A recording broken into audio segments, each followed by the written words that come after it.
जय श्री राधे कृष्ण। आइए आज आप सब जानेंगे वर्ष 2024 में देवशयनी एकादशी का व्रत कब धारण किया जाएगा, किस दिन से चातुर्य मास शुरू होगा। तो जानेंगे देवशयनी एकादशी व्रत के शुभ मुहूर्त के बारे में, पारण समय के बारे में, इस दिन क्या करना चाहिए नहीं करना चाहिए। तो आइए जानते हैं व्रत पूजा महत्व के बारे में। आप सभी भक्तों को देवशयनी एकादशी व्रत की ढेर सारी शुभकामनाएं।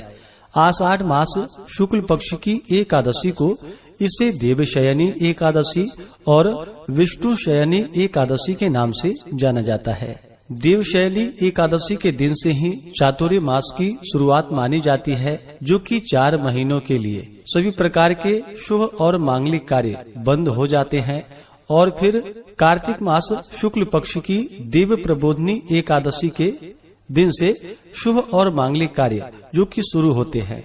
देवशयनी एकादशी के दिन से जो कि भगवान विष्णु योग निद्रा में चले जाते हैं और इस दौरान फिर भगवान शिव जी के पास इनका कार्यभार होता है। यह व्रत जो कि सभी प्रकार के पापों को नष्ट करने वाली है।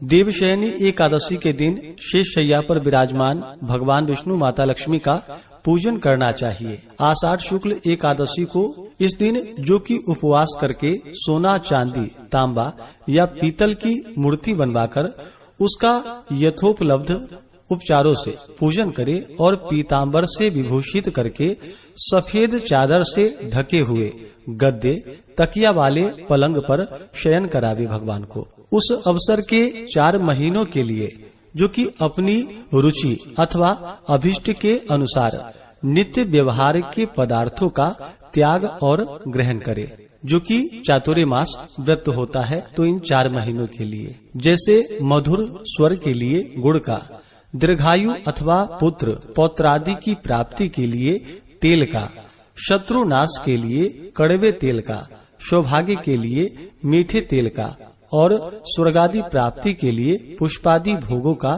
त्याग करे।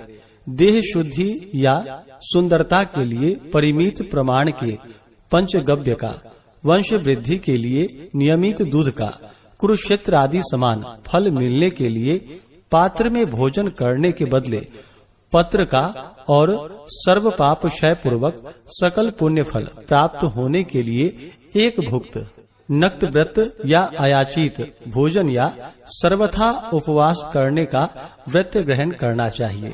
यदि इन 4 महीनों में दूसरे के दिए हुए भक्ष्य भोज्यादि पदार्थों को भक्षण करने का त्याग रखे और उपयुक्त 4 व्रतों में जो बन सके उसको ग्रहण करे तो महान पुण्य फलों की प्राप्ति होती है। एकादशी का व्रत जो कि प्रत्येक माह की कृष्ण पक्ष और शुक्ल पक्ष की एकादशी तिथि के दिन धारण किया जाता है। एकादशी का व्रत भगवान श्री कृष्ण भगवान विष्णु को अति प्रिय माना गया है। एकादशी व्रत धारण करने वाले के सभी प्रकार के पाप और ताप नष्ट हो जाते हैं। जब व्यक्ति के पापों का नाश होता है तभी उनके पुण्य उदित हो पाते हैं, उसके बाद ही सांसारिक सुखों की प्राप्ति हो पाती है। तो आइए जानते हैं देवशयनी एकादशी व्रत के शुभ मुहूर्त पारण समय के बारे में। एकादशी तिथि प्रारंभ समय जो कि 16 जुलाई 2024 दिन मंगलवार रात्रि 8:35 और एकादशी तिथि की जो समाप्ति है वह 17 जुलाई 2024 दिन बुधवार को रात्रि 9:24 पे एकादशी तिथि की समाप्ति है। तो सूर्योदय व्यापनी के अनुसार 17 जुलाई को सभी भक्तजन बुधवार के दिन एकादशी का व्रत धारण करेंगे। द्वादशी तिथि शुरू जो कि 17 जुलाई की रात्रि 9:05 और द्वादशी तिथि की समाप्ति 18 जुलाई को रात्रि 8:45 पे द्वादशी तिथि की समाप्ति है। देवशयनी एकादशी व्रत का पारण जो कि 18 जुलाई को किया जाएगा। 18 जुलाई गुरुवार के दिन पारण का जो समय होगा वह समय सुबह 5:35 से सुबह 8:21 तक व्रत का पारण किया जाएगा। 17 जुलाई को ब्रह्म मुहूर्त का जो समय होगा वह समय सुबह 4:06 से सुबह 4:46 तक होगा।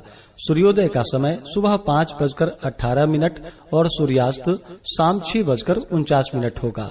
17 जुलाई को राहु काल का समय दोपहर 12:04 से दोपहर 1:45 तक होगा और 18 जुलाई को राहु काल का समय दोपहर 1:45 से दोपहर 3:27 तक होगा। राहु काल समय के दौरान कोई भी शुभ कार्य या नया कार्य नहीं करना चाहिए। यह लाभप्रद नहीं होता है, इस बात का ध्यान रखें। योग जो कि शुभ योग होगा सुबह 7:03 तक एकादशी तिथि के दिन, उसके बाद शुक्ल योग होगा।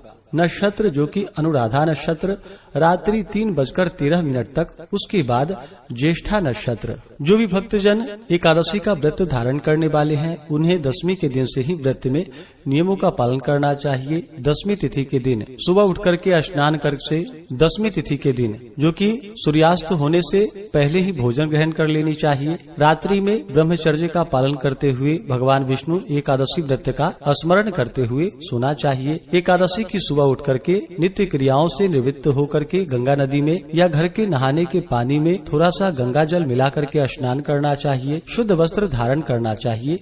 एकादशी तिथि के दिन जो कि दिन रात्रि उपवास रहते हुए, जो उपवास नहीं रह पाए, जिनका स्वास्थ्य सही ना हो, तो आप एक समय फलाहार ग्रहण करके व्रत को धारण करें। और इस दिन सुबह और शाम के वक्त पूरे विधि विधान के साथ भगवान विष्णु का, माता लक्ष्मी का, भगवान श्री कृष्ण का पूजन करना चाहिए। और शाम के समय में देवशयनी एकादशी तिथि के दिन भगवान विष्णु के निमित्त जो कि सोने के लिए सज्जा तैयार करनी चाहिए। भगवान विष्णु को शयन करवाना चाहिए। रात्रि जागरण करते हुए, भजन कीर्तन करते हुए समय को व्यतीत करना चाहिए। एकादशी व्रत में भगवान का पूरे विधि विधान के साथ पूजन करके एकादशी व्रत का कथा श्रवण करना चाहिए। इस दौरान विष्णु सहस्त्रनाम, विष्णु चालीसा, पुरुषोक्त आदि का पाठ या श्रवण करना चाहिए। एकादशी व्रत का कथा श्रवण करनी चाहिए। एकादशी की रात्रि जागरण करते हुए समय को व्यतीत करना चाहिए। द्वादशी की सुबह उठ करके नित्य क्रियाओं से निवृत्त होकर के स्नान करके शुद्ध वस्त्र धारण करके भगवान का पूजन और आरती कर लेनी चाहिए।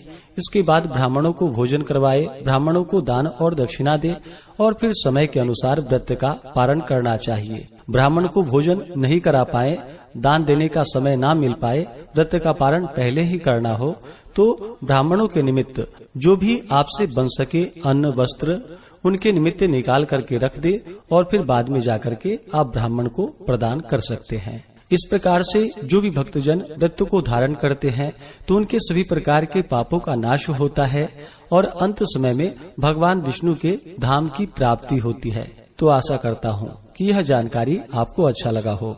ऐसे ही ज्ञानवर्धक जानकारियाँ प्राप्त करते रहने के लिए, व्रत पूजा के बारे में जानने के लिए, कथा को सुनने के लिए चैनल पे अगर आप पहली बार आए हैं तो चैनल को लाल बटन दबा करके सब्सक्राइब करें, साथ में बेल आइकन घंटी को दबाएं ताकि आने वाली वीडियो का नोटिफिकेशन आपको समय से मिलता रहे। वीडियो को लाइक करें, शेयर करें। सुखी रहें और स्वस्थ रहें।